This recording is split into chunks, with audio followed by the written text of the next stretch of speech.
오늘 우리가 함께 나눌 말씀은 신약성경 누가복음 6장 20절의 말씀입니다. 신약성경 누가복음 6장 20절의 말씀입니다.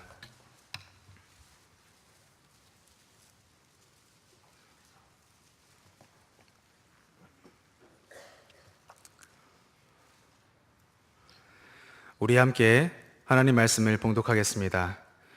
예수께서 눈을 들어 제자들을 보시고 이르시되 너희 가난한 자는 복이 있나니 하나님의 나라가 너희 것임이요. 아멘. 여러분은 스스로를 판단했을 때 가난하다고 생각하십니까? 아니면 가난하지 않다고 생각하십니까?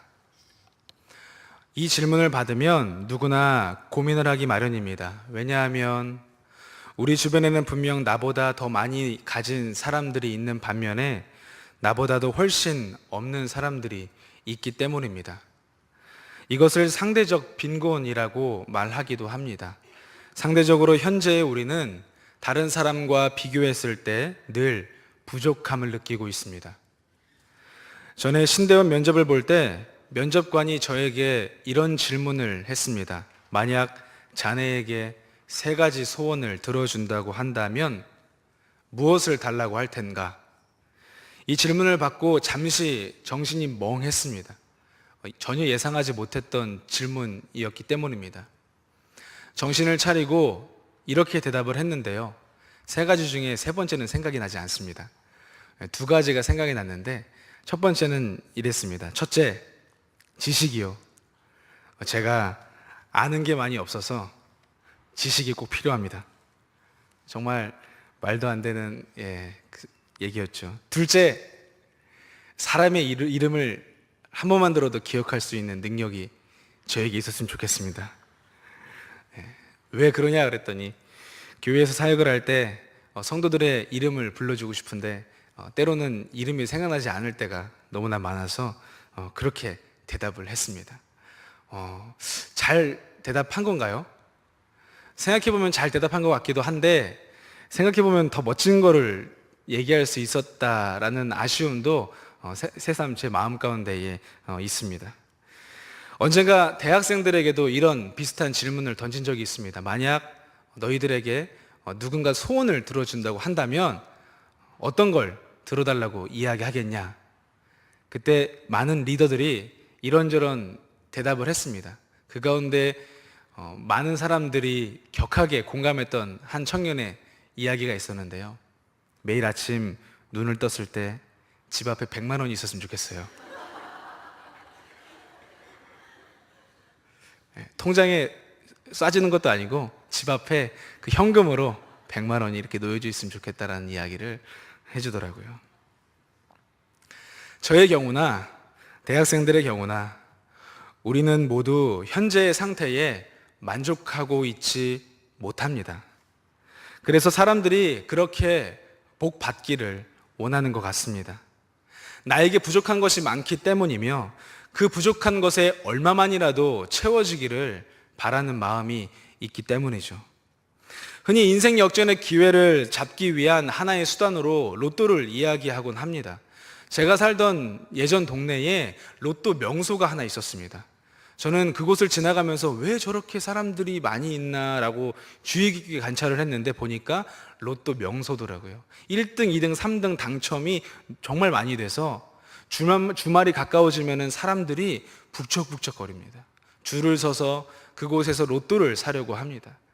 그리고 갓길에 주차되어 있는 차는 너무나 교통을 불편하게 할 만큼 많이 세워져 있습니다. 하지만 우리가 잘 아는 바와 같이 로또에 당첨된 많은 사람들의 삶을 분석했을 때 그들의 삶이 결코 행복하지 않다라는 것을 잘 알고 있습니다. 오히려 당첨되기 이전보다도 더 불행한 삶을 사는 사람들도 많이 있다는 것을 우리는 기사를 통해 분석을 통해 알고 있습니다. 그런 걸 보면 우리가 원하는 걸 얻는다 한들 그것이 꼭 행복과 일치하는 건 아님을 짐작하게 해줍니다. 오늘 본문보다 앞선 12절부터의 말씀을 보게 되면 예수님께서 밤이 새도록 산에서 기도를 하셨습니다. 그러고 나서 제자들을 부르셨고 그들을 사도라 칭해 주셨습니다. 12명의 제자들을 삼아주셨고 그들에게 사도의 칭호를 허락하셨는데, 그리고 나서 산에서 내려오신 그때 17절부터 19절 말씀을 살펴보면 예수님을 만나기 위해 수많은 무리들이 기다리고 있었다라는 기록이 나옵니다. 그들 가운데에는 병든 자도 있었고 귀신 들려서 고통받고 있었던 자도 있었습니다. 19절 말씀을 보니 그 온 무리들이 예수를 만지려고 힘썼다라는 기록이 나옵니다. 그 이유가 바로 다음에 나오는데, 이는 능력이 예수께로부터 나와 모든 사람을 낫게 하기 때문이었습니다. 즉 예수님을 만나기 위해 모인 사람들의 주된 목적은 주님의 능력을 경험하기 위함이었던 것입니다. 이것은 다시 말해 그들은 지금 무언가 부족한 상태였다라는 것을 보여주며, 자신의 그 부족한 상태가 예수님이 갖고 있는 어떤 능력으로 채워지기를 간절히 바랐다라는 것입니다. 사실 교회 안에도 이렇게 신앙생활을 하는 분들이 많이 계십니다. 하나님을 믿는 이유가 그의 능력을 힘입어 일이 잘 되고 건강이 회복되며 문제가 해결되는 걸 바라기 때문인 거죠. 꼭 그런 건 아니지만 이것이 지나칠 경우에는 기복적인 신앙생활로 넘어갈 수 있다는 것을 우리는 항상 유념해야 할 것입니다. 일반적으로 누구나 바라고 원하는 복이 무엇이냐라고 묻는다면 물질의 복, 건강의 복, 자녀의 복, 사람의 복, 직장의 복, 여러 가지를 말할 수 있을 것입니다. 여러분은 이 가운데에서 몇 개 언급하진 않았지만 이 가운데에서 지금 현재 누리고 있는 복이 어떤 복입니까? 분명한 사실은 우리가 이 모든 복을 누리고 있어도 어느 순간 그중 한 가지가 철저하게 무너지면, 그중 어느 한 가지가 완벽하게 잘못이 된다면 그 즉시 우리는 빈곤한 상태, 즉 스스로 부족하다라고 여기게 될 것입니다. 게다가 이 모든 복을 누리고 있다라고 고백하더라도 그것이 아무것도 아닌 때가 반드시 찾아오게 되어 있습니다. 이제껏 내가 쌓아왔던 그 모든 것이 마치 신기루처럼 사라져 버리는 듯한 경험을 하게 될지도 모릅니다. 흔히 죽음 앞에서 사람들은 지금껏 누려왔던 것이 아무것도 아님을 알게 되는 경우가 종종 있습니다. 죽음을 앞둔 사람들 혹은 죽음을 맞은 사람들을 볼 때마다 마음속으로 이런 생각을 하곤 하죠. 내가 정말 아무것도 아니구나. 나는 정말 아무것도 아니구나. 죽음 앞에 서게 되면 정말 나라는 존재가 아무것도 아님을, 내가 하나님 앞에 지극히 먼지 같은 존재임을 자각하게 됩니다. 실제로 임종을 앞둔 많은 분들을 보다 보면 그가 지금껏 그렇게 열심히 쌓아 올려놓았던 사회적인 지위나 명예, 부, 사람들, 그 모든 것들이 아무것도 아님을 보게 됩니다. 결코 그것이 그에게 중요한 것이 아닌 게 되어 버립니다. 한순간에 그 모든 것들을 내려놓게 됩니다. 그저 작은 공간 안에서 아파하고 외로워하는 자기 자신 한 사람을 들여다보게 되는 것입니다. 그런데 바로 이 순간, 이런 순간, 즉 이제는 더 이상 아무것도 바랄 것 없고 바랄 수도 없는 나라는 존재만 덩그러니 남겨져 있는 그 상태에서 신기하게도 그는 초월적인 누군가를 굉장히 소망하게 됩니다. 강하게 열망하는 모습을 보입니다. 나를 이와 같은 질병과 아픔, 죽음에서 건져줄 수 있는 누군가, 그 누군가가 필요하다라는 것을 간절히 바라게 되는 것입니다. 얼마 전인가 제가 담당하고 있는 대학팀 한 청년의 큰 아버지의 장례에 다녀온 적이 있었습니다. 보통 큰 아버지의 장례까지는 가지 않죠. 그런데 저희가 갈 수밖에 없었던 이유가 한 번은 주일 저녁 때 저에게 급하게 전화가 왔습니다. 전도사님, 큰 아버지가 갑자기 뇌사 상태에 빠져서 지금 중환자실에 들어가 계시다고, 자기가 면회할 시간이 곧 다가오는데 그분께 읽어드릴 하나님 말씀을 좀 알려달라고 이야기하더라고요. 몇 구절이더라도 예수님을 모르고 돌아가시는 정말 그 큰 아버지가 너무나 불쌍해서 자기가 하나님 말씀을 꼭 읽어드리고 싶다라는 이야기를 저에게 했습니다. 그래서 제가 그 청년에게 하나님의 말씀 몇 구절을 문자 메시지로 넣어 주었습니다. 그리고 며칠 뒤에 큰 아버지께서는 돌아가셨습니다. 그래서 그를 알고 있던 몇몇 청년들과 함께 조금 늦은 시간에 빈소에 찾아가게 되었습니다. 그 가정에서 그 청년 혼자만 신앙생활을 하고 있고 부모님도 가족도 아무도 신앙생활을 하고 있지 않았습니다. 그렇기 때문에 빈소에서 영정사진 앞에 서서 잠시 기도를 드린 다음 청년과 함께 나와서 함께 음식을 나누면서 잠시 이야기를 나눌 수 있었습니다.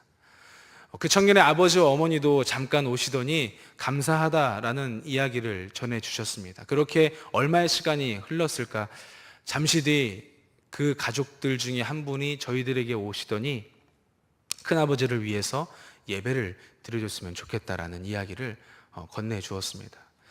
전혀 예상하지 못했던 예배를 준비하게 되었고 그곳에서 청년들과 그리고 그 가족들과 함께 큰 아버지를 위해서 기도를 하고 예배를 드리게 되었습니다. 그때 그 청년의 아버지가 예배를 드리는 내내 무릎을 꿇고 예배에 임했던 모습을 아직도 기억합니다. 나중에 알게 된 것은 전에 몇 번 교회에 나간 적은 있었는데 지금은 여러 가지 이유 때문에 교회에 나오지 못하고 있었던 것이었습니다.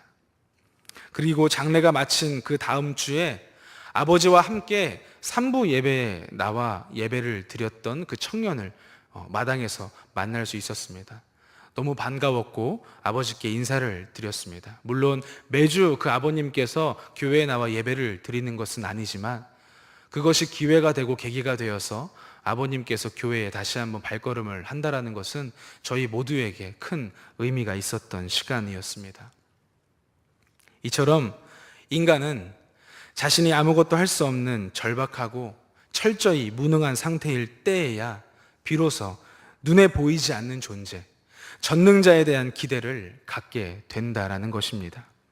어떤 이에게는 그것이 지푸라기라도 잡고 싶은 심정일지는 모르겠으나 그런 일련의 모습들은 사도행전 17장의 말씀에 기록된 바와 같이 하나님께서 우리 각 사람에게서 멀리 계시지 않으며 사람으로 하나님을 더듬어 찾아 발견하게 하시기 위함인 것입니다. 또한 모든 사람에게 주님을 믿을 만한 증거를 주셨음을 나타내기 위함인 것입니다. 그래서 로마서 1장 20절의 말씀처럼 그분 자신을 만물에 분명히 보여주셨기 때문에 사람들로 하여금 핑계하지 못하게 하시기 위함인 것입니다. 그렇기 때문에 우리는 나 자신이 철저히 무능하고 아무것도 아니지만 주님 때문에 산다는 것을 자각하고 있음에 감사해야 합니다. 죽음을 앞에 두지 않고도 고백되어지는 우리의 고백, 지금 우리의 그 고백의 가치는 굉장한 것입니다. 그 가치가 얼마나 큰지를 잊지 마시기를 바랍니다.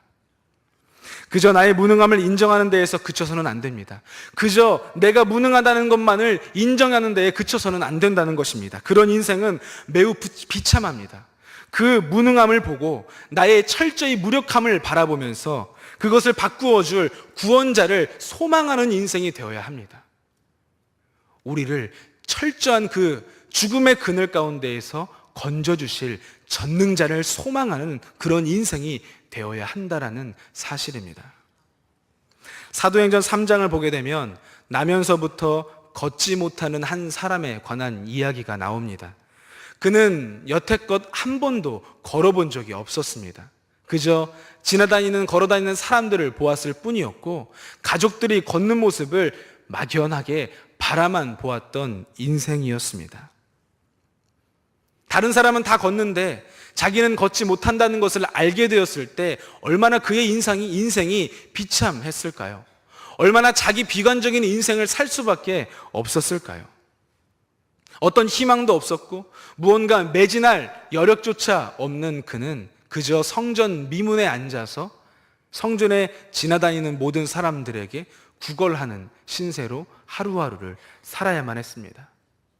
사도행전 4장 22절 말씀을 보면 그의 나이가 대략 40여세쯤 되었다라고 기록하듯이 40평생 한 번도 걸어본 적 없는 그 비참한 인생은 지나다니는 사람들에게, 심지어 자기보다 나이가 어린 사람들에게도 손을 내밀어 구걸을 하는 아주 불쌍한 존재였습니다.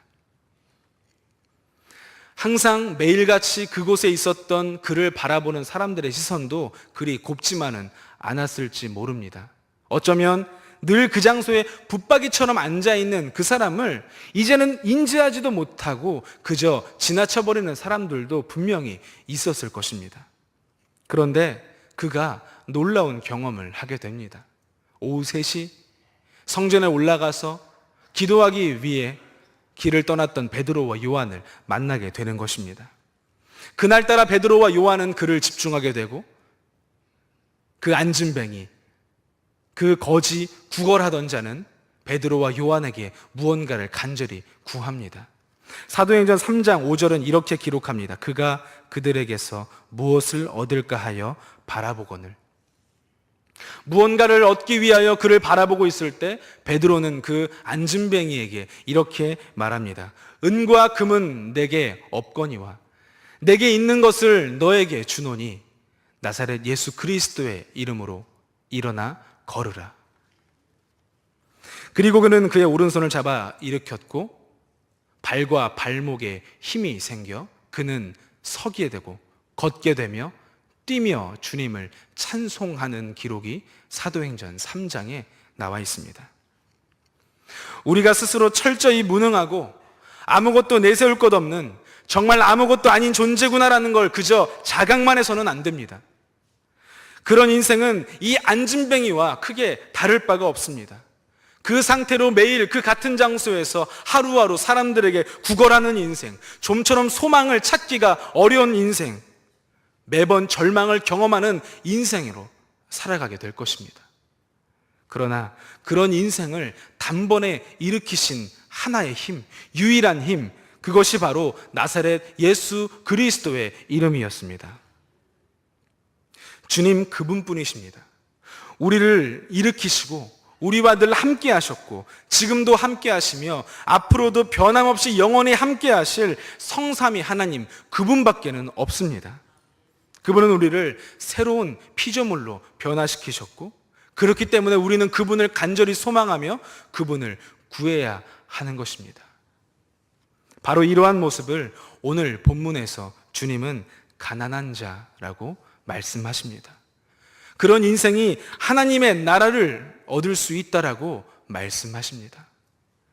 종종 대학생들이 저에게 와서 이렇게 이야기합니다. 전도사님, 저는 정말 하나님을 삶 속에서 경험하고 싶습니다. 무언가 그럴듯한 이야기로 들리지 않습니까? 제 삶 속에서 하나님을 경험하고 싶습니다. 그런데 이런 말을 하는 학생들의 적지 않은 수가 그 말을 하는 그 시점, 그들의 삶이 그리 좋지 않다라는 것입니다. 다시 말해서 삶에 문제가 있고 일이 뜻대로 풀리지 않기 때문에 신앙적으로 많이 흔들릴 뿐만 아니라 하나님을 원망하고 있다는 것이죠. 그래서 자기의 인생에서 하나님을 경험하고 싶다라는 고백을 저에게 하는 것입니다. 결국 그들이 바라는 하나님을 경험하는 삶이란 자신의 일이 잘 되고 기도하는 바가 본인의 뜻대로 이루어지고 상황도 좋아지기를 바라는 바로 그것인 것입니다.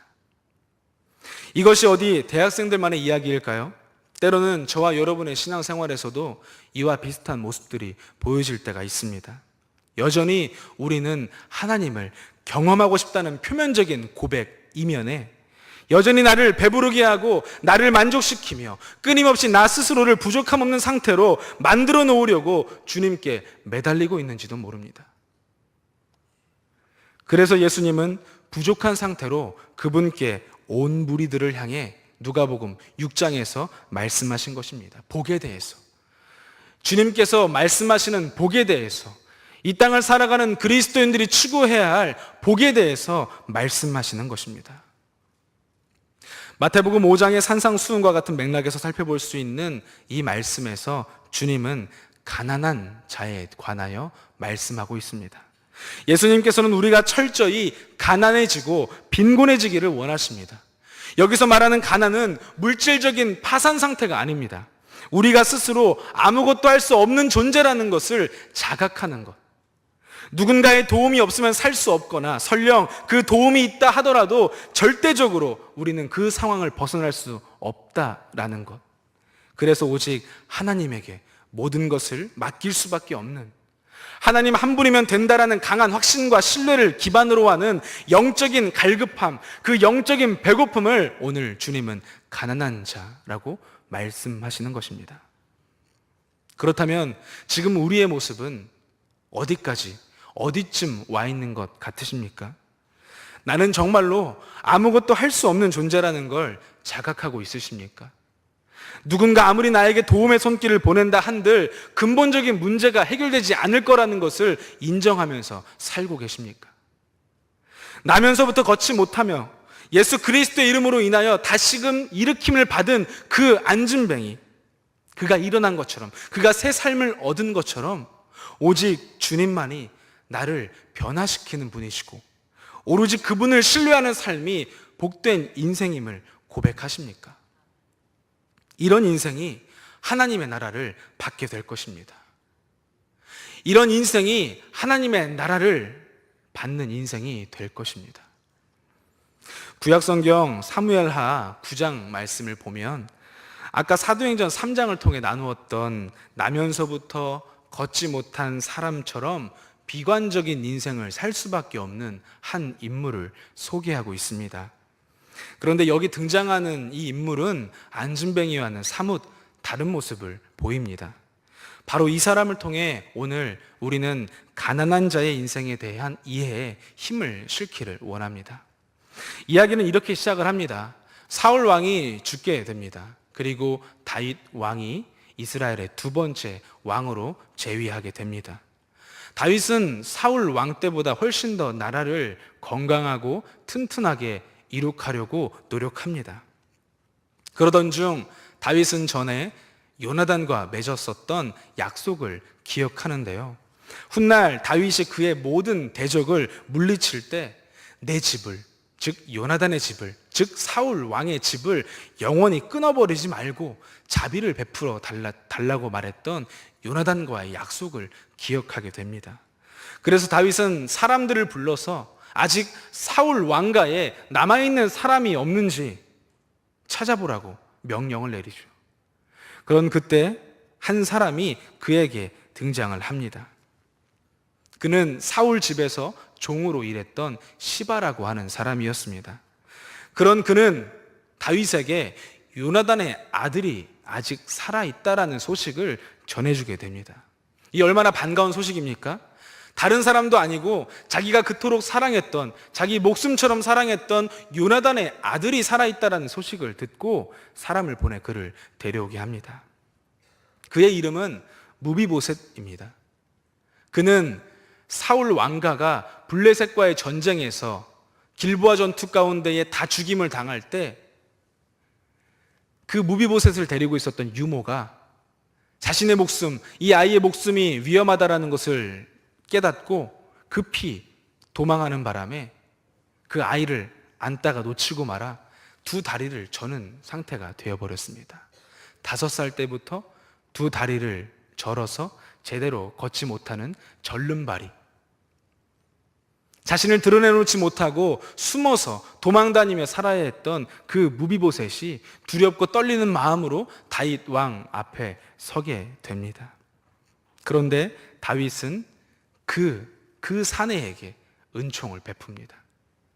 사울 왕이 가지고 있었던 모든 밭을 돌려주고 이제부터 왕인 다윗과 함께 한 식탁에서 음식을 먹을 수 있는 축복을 허락합니다. 믿지 못할 호의를 베풀게 되는 것이죠. 무비보셋의 입장에서 보면 이건 정말 과분한 처사입니다. 다윗의 호의에 지난 과거의 일들이 하나둘 머릿속을 스쳐 지나갔을 것입니다. 왕족의 자손으로 태어나 어린 시절을 충분히 누리지 못했던 그의 삶, 심지어 자기가 요나단의 아들이고 사울 왕의 손자라는 것을 대놓고 다니지 못했던 그의 비참한 유년 시절과 청소년기, 얼마나 많은 놀림과 얼마나 많은 방황과 스스로를 비관했던 하루하루가 겹쳐지며 머릿속을 스쳐 지나갔을지 모르는 일입니다. 심지어 다윗 왕 앞에 나와왔던 그 사울 왕의 종 시바, 그는 사울 왕가의 종이었음에도 불구하고 이 무비보셋을 섬기지 않았습니다. 사무엘하의 기록을 보니 이 종인 시바는 아들이 15명, 종이 20명이나 되었습니다. 요나단의 아들 무비보셋은 참 처량하고 비참한 인생을 살고 있는데 그는 결혼도 하고 자녀도 낳고 호의호식하며 종으로서의 본분을 잊은 채 살아가고 있었습니다. 과거 자신의 집의 종이었던 그 종에게조차도 무시받고 괄시받았던 무비보셋의 인생은 참으로 비참한 인생이었습니다. 이런 자신에게 생각지도 못했던 다윗의 호의가 임하였고, 무비보셋은 사무엘하 9장 8절 말씀에서 자신을 이렇게 고백합니다. 이 종이 무엇이기에 왕께서 죽은 개 같은 나를 돌아보시나이까. 이 종이 무엇이기에 왕께서 죽은 개 같은 나를 돌아보십니까? 라는 고백은 설령 진짜 고백이었습니다. 그의 진짜 마음이 담긴 고백이었습니다. 나는 죽은 개와 같습니다. 더럽고 저주받아 마땅한 그런 절름발이 인생, 죽은 개와 같은 인생을 왜 이렇게 돌아보십니까? 이것이 무비보셋의 솔직한 고백이었습니다. 자신의 할아버지는 이스라엘의 왕이었으며 그의 아버지는 요나단입니다. 왕족 출신의 남부러울 것 없어 보였던 그의 삶은 가족들의 죽음과 함께 완전한 절망과 철저한 바닥을 치는 인생이 되고 말았습니다. 그는 스스로 죽은 개와 같다라는 고백을 합니다. 아무것도 아닌 인생, 자랑할 것 하나 없고 내세울 것 하나 없는 인생이라고 고백하고 있습니다. 이런 무비보셋에게 어느 날 갑작스럽게 은혜가 임합니다.